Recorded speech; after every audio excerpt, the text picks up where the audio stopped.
Hello, hello, hello. I am Amber Webb here, and I am full of lots of energy, and I'm feeling so energized right now. I just came from a couple of networking events, and life is good. Life is awesome, and I love my life. I'm a life coach who helps with people who work from home and work for themselves, and today I am going to share a story about limiting beliefs in our mindset, and I am very dead set on changing mine lately for lots of reasons, but the story I have to share with you today is when I was about 4 years old, there used to be this tree that was a pine tree that lived by my place, and I used to climb it all the time because it had these really great horizontal branches, you know, super easy to climb. There's a whole bunch of them, really low to the ground.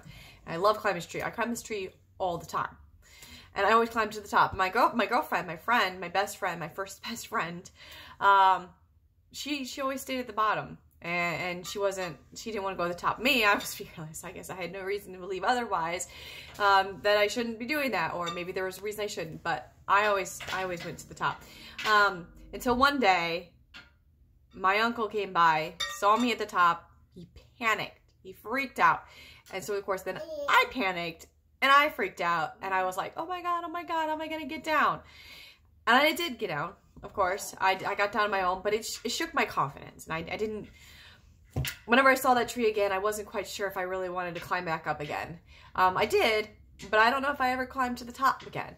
And the reason I'm bringing this story up is because as kids, we are fearless beings, and as we grow older, people tell us things otherwise. We are told to be afraid of this, to worry about that, and that we aren't good at this subject, and we're better at that subject, or we're this kind of person, or there's all kinds of like internal dialogues that we believe that people tell us, that we tell ourselves.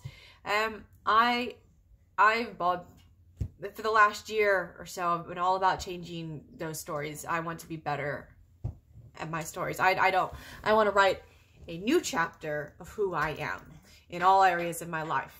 I don't want to be held back. And if that's something that you want in your life, you know, leave a comment about things that have been limiting beliefs for you, things that you believe about yourself that you no longer want to believe about yourself. One of the stories I told myself is, I'm not good at writing. I'm just not a writer. That's just not my thing. I like math. I'm a math person, but not everybody is. Some people say, I just don't do math. I'm not a math person. That's just not my subject. But you know what? You can change those stories. And I have with the writing. I'm like, my thing that I was saying was, not yet. Not yet. I'm not a writer yet. Or other stories. So each week I'll come up with something different. This week is, I always believed that I couldn't tell a story, and that my mom was the storyteller, and she was really good at painting a good picture and, you know, getting the story across. And I always thought, well, I'm not. That's just not me. I'm not that storyteller. I'm not good at that. And it's not true. It's not true at all. I actually, you know, I am a storyteller. I can tell stories. I can talk to anybody. I can talk to anybody about just about anything. I'm very outgoing, and I love talking to people, which is why I love doing networking thing, which is why I'm still doing really good from the events that I went to earlier today here in St. Louis, well, St. Charles, St. Peter's area.